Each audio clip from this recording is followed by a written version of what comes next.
Habang nag-iikot naman ng ilang miyembro ng Makabayan Bloc upang makakalap ng suporta, mariing itinanggi ng ilang miyembro ng Young Guns Bloc sa Kamara na may kinalaman sila sa sinasabing ika-4 na complaint laban kay Vice President Sara Duterte. Ayon kay Zambales Representative J. Kong Hu, walang pagkilos mula sa panig ng Young Guns para suportahan ng panibagong impeachment complaint. Sinabi rin ni Lanao del Sur Representative Zia Alonto Adyong na wala siyang idea ukol dito lalo na't abala siya sa pagdadalamhati matapos pumanaw ang kanyang ina.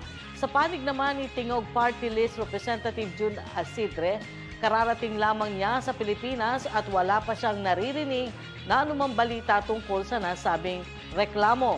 Ganito rin ang naging tugon ni One Rider Party List Representative Rogie Gutierrez na miyembro ng Young Guns at bahagi ng minorya.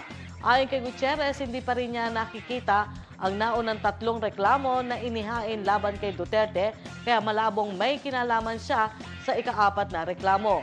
Sa kabila ng mga espekulasyon, nananatiling tahimik ang Young Guns Bloc hinggil sa anumang posibleng aksyon laban sa Vice-Presidente.